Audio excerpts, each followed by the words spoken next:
Olá, amigos do canal Aprendendo sobre Mediunidade, sejam bem-vindos a mais um estudo de O Livro dos Espíritos. Estamos aqui naquele subtítulo ainda, né? O bem e o mal, e vamos continuar na questão número 638. Algumas vezes o mal parece ser uma consequência da força das coisas. Tal é, por exemplo, em certos casos, a necessidade de destruição, mesmo sobre seu semelhante. Pode-se dizer, então, que a subversão à lei de Deus, olha que pergunta interessante que ele fez aqui, tá? Aí a resposta, ainda que necessário, não deixa de ser o mal. Mas essa necessidade desaparece à medida que a alma se depura, passando de uma existência para outra. Então o homem não é senão mais culpável quando o comete, porque ele compreende melhor. Então vejam que ele explica aqui bem claro que à medida que o homem evolui, qualquer tipo de mal, qualquer necessidade negativa que ele tenha, seja em relação às coisas ou às pessoas, essas necessidades vão desaparecendo, tá? Questão 639. O mal que se comete frequentemente não é resultado da posição que nos deram os outros homens? Nesse caso, quais são os mais culpáveis? E ele diz aqui, o mal recai sobre aquele que lhe é causa.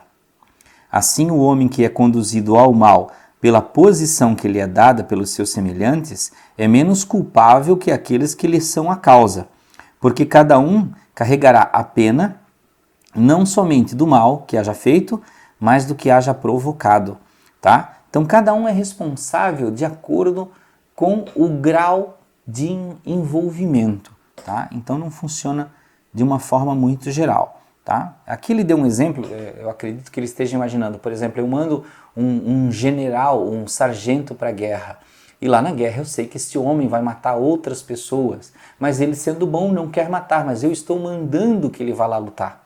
Tá? Então, uma comparação do que ele possa estar imaginando aqui nessa questão. Então vejam que o homem que manda tem sua culpa muito maior, e aquele que cumpre, ele também tem culpa, mas ele tem, digamos, algum atenuante, porque ele não está lá porque quer, tá? Questão número 640. Aquele que não faz o mal, mas que aproveita do mal feito por outro, é culpável do mesmo grau? Olha só que interessante aqui, ó. Aquele que não faz o mal, mas que aproveita do mal feito por outro, é culpável do mesmo grau? No mesmo grau? E a resposta, é como se eu cometesse. Aproveitar é participar. Talvez tenha recuado diante da ação, mas se encontrando-a pronta, ele a usa, e que aprova o que faria ele mesmo se pudesse ou se ousasse. Então vejam, ele dá a gente pode fazer uma comparação bem simples. Por exemplo, um homem roubou uma televisão ou um objeto qualquer e escondeu. E aí esse homem, sei lá, foi preso, sumiu, nunca mais voltou, mas você sabe que aquele objeto é roubado. E aí você, não, foi roubado, mas não fui eu que roubei, eu vou me apropriar. Você está se tornando ladrão. Tá? Da mesma forma, quando você se aproveita de qualquer situação negativa para você obter vantagem. Por exemplo, um caminhão com equipamento eletrônico ou com comida tombou na estrada. Existe uma pessoa acidentada, existe uma empresa com prejuízo, que não faz diferença se é grande ou se é pequena, alguém teve um prejuízo, né? As pessoas vão lá e, de forma selvagem, tentam tirar toda a carga. É roubo. Você está se aproveitando de uma coisa ruim que aconteceu, né, para você se prevalecer. Né? Então isso não faz diferença nenhuma, você continua fazendo algo errado. Questão 641. O desejo do mal é tão repreensível quanto o próprio mal? Ou seja, você não fez, mas você desejou ter feito. Né? E ele responde, conforme a virtude em resistir voluntariamente ao mal que se deseja, sobretudo quando se tem a possibilidade de satisfazer esse desejo. Porém, se o que falta é apenas ocasião, então é culpável.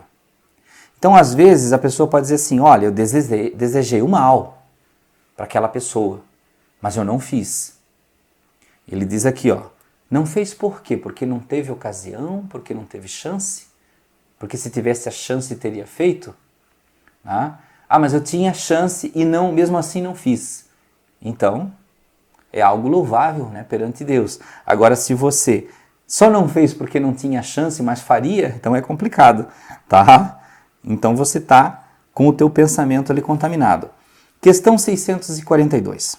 Bastará não fazer o mal para ser agradável a Deus e assegurar sua posição futura? Olha só, se eu não fizer o mal para ninguém, eu consigo uma posição lá do outro lado, né? Tem aquela pessoa que acha que vai para o paraíso, vai ficar à direita do Pai, né? E ele diz, não, só não fazer o mal não é o bastante. Não, é preciso fazer o bem no limite de suas forças, porque cada um responderá por todo o mal que resulte do bem que não haja feito.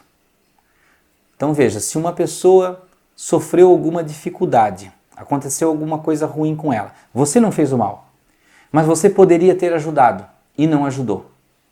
Você também é culpado. Então vejam que isso, gente, envolve muita coisa. Então, por exemplo, tem fome, gente que passa fome no meu bairro. Eu não faço mal para ninguém. Mas tem gente no seu bairro passando fome e você não faz o bem. Então você está fazendo mal.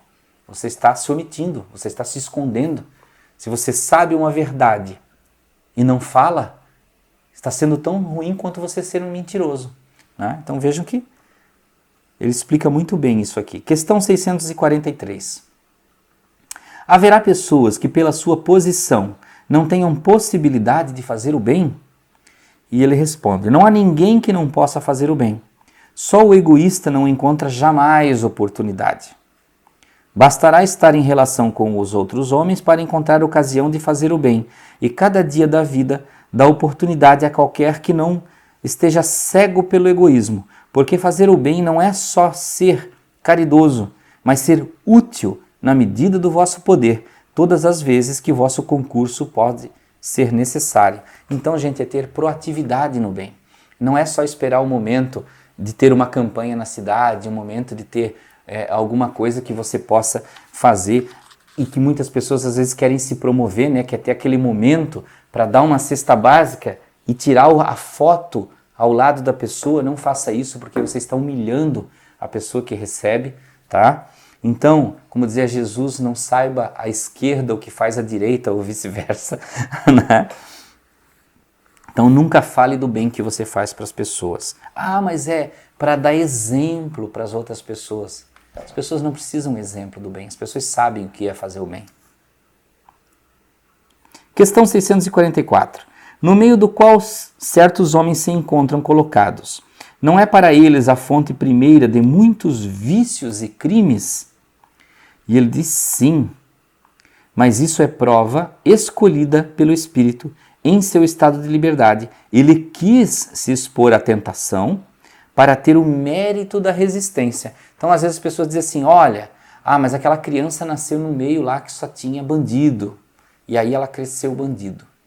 É o mérito do desafio de você superar, porque a gente sabe que existem exemplos que dois irmãos, os dois nascem num ambiente de crime, um sai e o outro fica.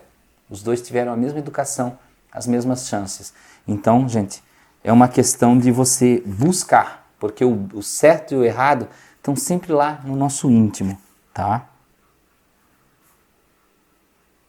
Questão 645. Quando o homem está de alguma forma mergulhado na atmosfera do vício, o mal não se torna para ele um arrastamento quase irresistível?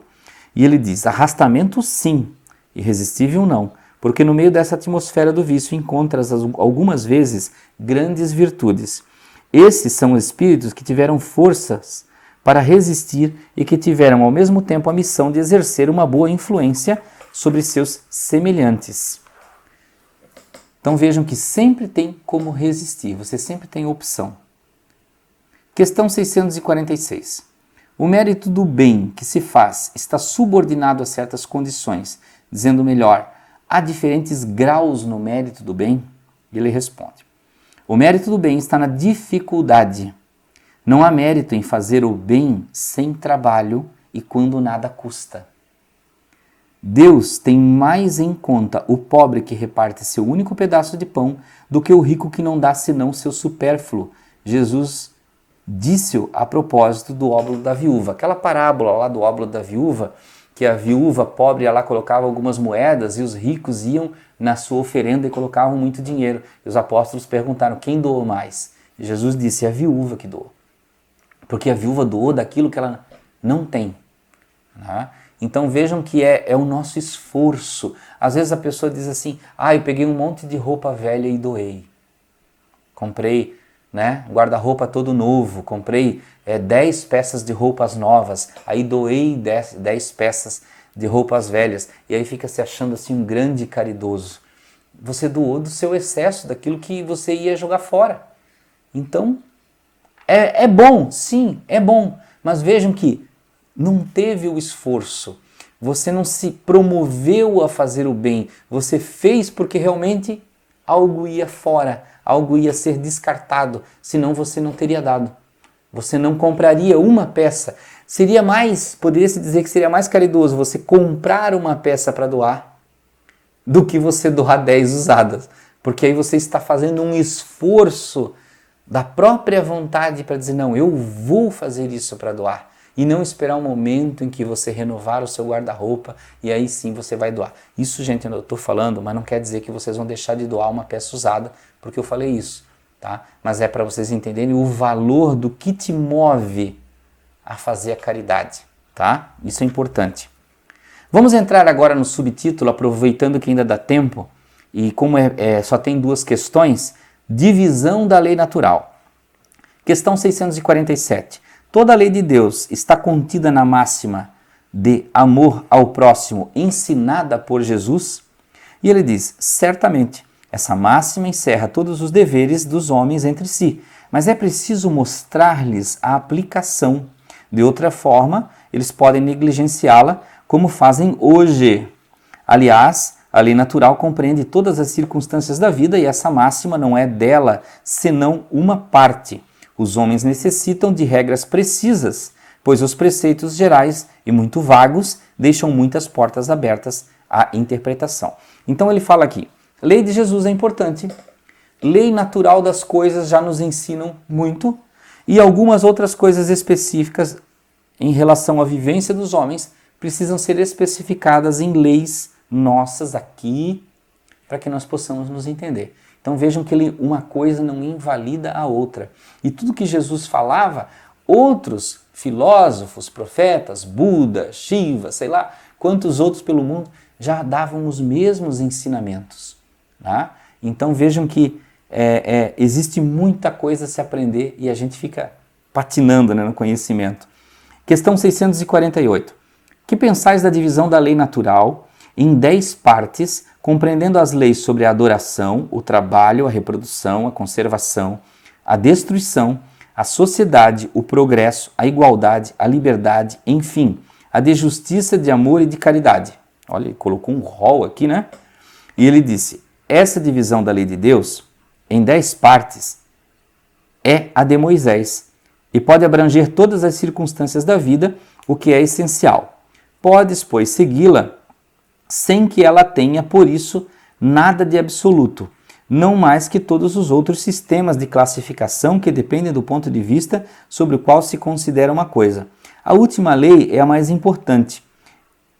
É por ela que o homem pode avançar mais na vida espiritual, porque ela resume todas as outras.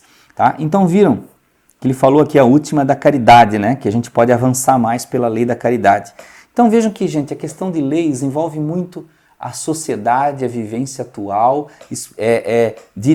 dar um olhar para as leis de Deus, coisas espirituais, para que nós possamos classificar isso. Não adianta só pegar uma matriz lá de Moisés, ou de não sei aonde, ou de um outro país, mesmo que seja atual, porque envolve muitas coisas, envolve pessoas, conhecimentos e culturas.